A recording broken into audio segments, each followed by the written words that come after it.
علی بن ابی طالب بن عبد المطلب بن ہاشم بن عبد مناف بن قصی بن کلاب ہاشمی قرشی ہیں۔ والد، آپ کے والد حضرت ابو طالب ایک سخی اور عدل پرور انسان اور عرب کے درمیان انتہائی قابل احترام تھے۔ وہ رسول اللہ کے چچا و حامی اور قریش کی بزرگ شخصیات میں سے تھے۔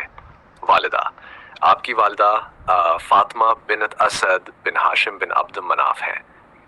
بھائی طالب، عقیل اور جعفر ہیں۔ بہنیں ہند یا امہانی، جمانہ، ریتا یا طالب اور اسماء ہیں۔ مورخین کے مطابق حضرت ابو طالب و فاطمہ بنت اسد کی شادی پہلی شادی ہے جس میں زوج و زوجہ دونوں ہاشمی ہیں، اور اس لحاظ سے امام علی پہلے فرد ہیں جن کے والد و والدہ دونوں ہاشمی ہیں۔ کنیت، القاب و صفات کنیت: ابو الحسن، ابو الحسین، ابو السبتین، ابو الریحانتین، ابو تراب و ابو الائمہ۔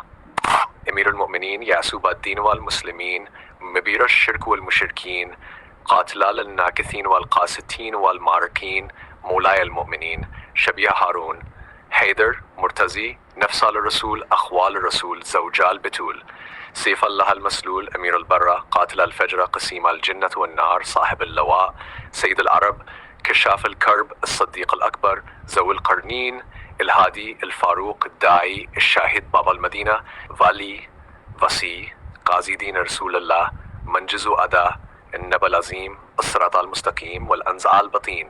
لقبہ امیر المؤمنین کے معنی مومنین کے امیر، حاکمہ و رہبر کے ہیں۔ اہل تشیع کے مطابق یہ لقب حضرت علی کے ساتھ مختص ہے۔ ان کے مطابق یہ لقب پہلی بار پیغمبر اسلام کے زمانے میں حضرت علی کے لیے استعمال کیا گیا اور صرف آپ کے ساتھ مخصوص ہے، اسی لیے شیعہ حضرات اس کا استعمال دوسرے خلفاء یا امام علی کے علاوہ دوسرے ائمہ کے لیے بھی صحیح نہیں سمجھتے ہیں۔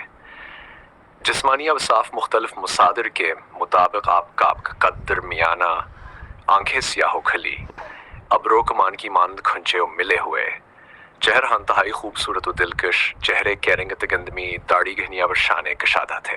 بعض منابع کے مطابق رسول اللہ نے انہیں بطین کے لقب سے نوازا۔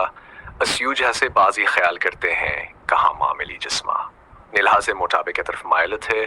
بعض نے اسبتین سے البتین منال الدساست مراد لیا ہے۔ دیگر اور قرائن بھی اسی کی تائید کرتے ہیں۔ ان میں سے بعض زیارتوں میں حضرت علی کو بطین کی صفت سے یاد کیا گیا ہے۔ آپ کی قدرت بدنی کے بارے میں نقل ہوا ہے کہ جس کسی کے ساتھ بھی لڑے اس کو زمین پر دے مارا۔ ابن ابی الحدید شرح نہج البلاغہ میں لکھتے ہیں، امام کی جسمانی قوت زربال مثل میں بدل گئی ہے۔ آپ ہی تھے جنہوں نے درخیبرہ کھاڑا اور ایک جماعت و حدرواز ہدوبار ہلگانے کے کوش میں ناکام رہی۔ آپ ہی تھے جنہوں نے حبل نامی بت کو کعبہ کے اوپر سے زمین پر دے مارا۔ آپ ہی تھے جنہوں نے اپنی خلافت کے زمانے میں ایک بڑے پتھر کو اکھاڑ دیا اور اس کے نیچے سے پانی ابل پڑا، جبکہ آپ کے لشکر میں شامل تم اما فراد اس میں ناکام ہو چکے۔